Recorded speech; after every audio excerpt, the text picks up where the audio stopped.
चला मी चाललेली खाली आता एक तासभर फिरून येते.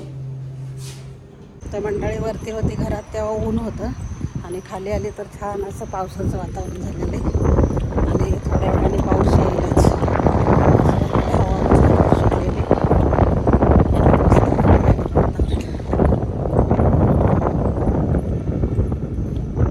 मी मसाला करून दाखवणार आहे मटनचा मसाला.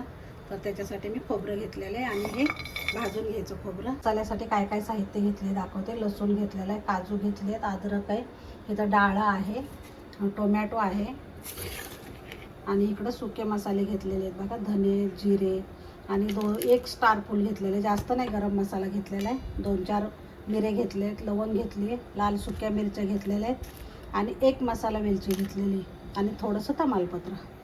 इकडं एअर फ्रायरमध्ये थोडासा मी कांदा भाजून घेतलेला आहे, तो पण मी परत तेलामध्ये तळणार आहे.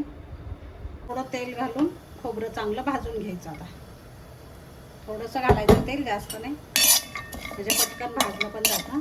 त्याच मसाल्यापासून मी तुम्हाला मटण पण करून दाखवणार आहे. तर हे तर मी अद्रक पेस्ट टाकलेली, मटण स्वच्छ धुवून घेतले आधी, नंतर अद्रक पेस्ट, अद्रक लसूण पेस्ट आहे, हळद आहे, मीठ आहे, हे सगळं लावून घ्यायचं, 1 तास मुरत ठेवायचं. आता हे सगळं मसाला लावून घेतलेला आहे मी.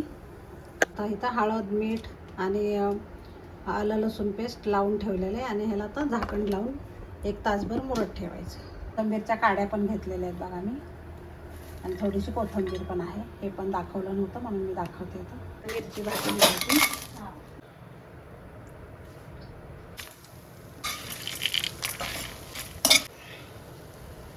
2 चमचे खसखस टाकायची.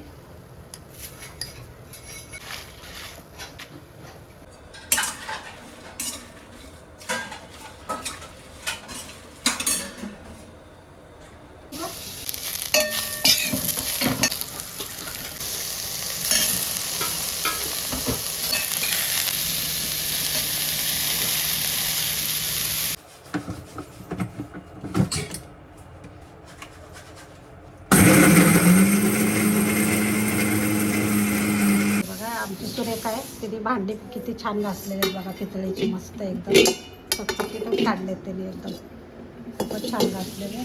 पातेलं पण बघा एकदम भारी घासले तिने. ही सुरेखा आहे आमची, बघ इकडे सुरेखा. छान घासलेले त्यांनी मस्त एकदम पितांबरीने घासून काढलेत. तर मंडळी सगळं एकत्र करून मसाला वाटला आहे आणि खूप सुंदर झालेला आहे आणि इतका छान सुगंध येतो आहे ना, खूप दरवळतो आहे सगळ्या घरभर. तर ह्याचं तुम्ही मटण करून बघा किंवा चिकन करा किंवा कुठल्याही भाज्या, पनीरची करा, वांग्याची करा, कुठलीही भाजी केली ना तर इतक्या छान होतात ना की मस्त एकदम टेस्टी होतात. आणि हा मी मसाला ना फ्रीझरमध्ये ठेवते, एक 15-20 दिवस आरामात मस्त आपण एन्जॉय करू शकतो. कारण थोडा थोडा काढायचा आणि पटकन आणलं की आपण मसाला करायची गरज नाही, काय नाही. एकदा केला ना तर 1 महिना तुम्ही वापरू शकता. तर या पद्धतीने नक्की करा. आवडलं तर लाईक, शेअर आणि सबस्क्राईब करायला विसरू नका. मी दाखवेल मटणची पण रेसिपी.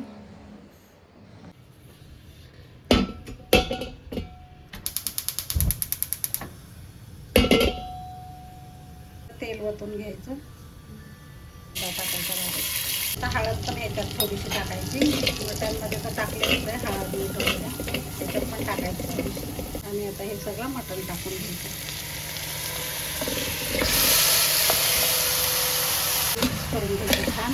अजिबात पाणी ओतायचं नाही, थोडं झाकण ठेवायचं आणि वाफ द्यायची पाणी. आता एक वाफ आलेली बघा. हे मिक्स करायचं चांगलं आणि गरम पाणी ओतायचं.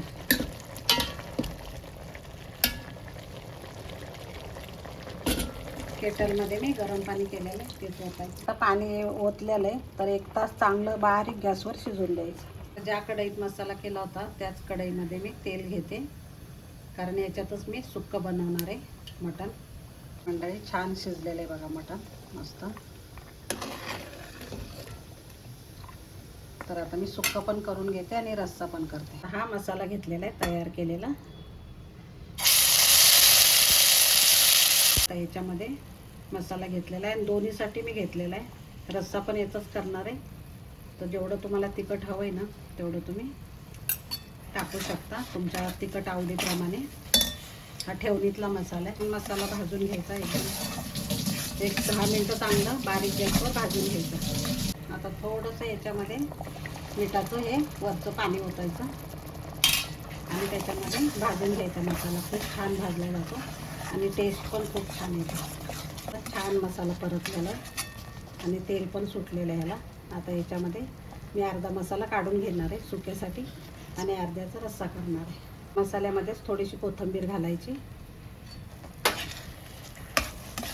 आणि परत थोडंसं परतायचं. मी अर्धा मसाला काढून ठेवला आमटीसाठी आणि आता ह्याच्यामध्ये सुकं टाकणार आहे. सुकं तयार झालेले तर हे काढून ठेवणार आहे आता. आणि इकडे मी आमटी पण करते आता. त्याच्यामध्ये मसाला घातलेला आहे. इकडे थोडीशी कोथिंबीर टाकून घ्यायची. आमटीत पण खूप छान झालेली बघा, मस्त एकदम.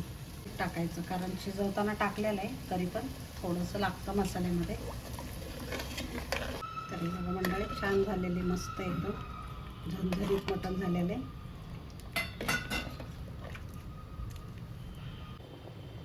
आणि इकडे सुक्का ते पण खूप छान झालेलं आहे. तर या पद्धतीने तुम्ही नक्की करा. आवडलं तर लाईक शेअर आणि सबस्क्राईब करायला विसरू नका. धन्यवाद.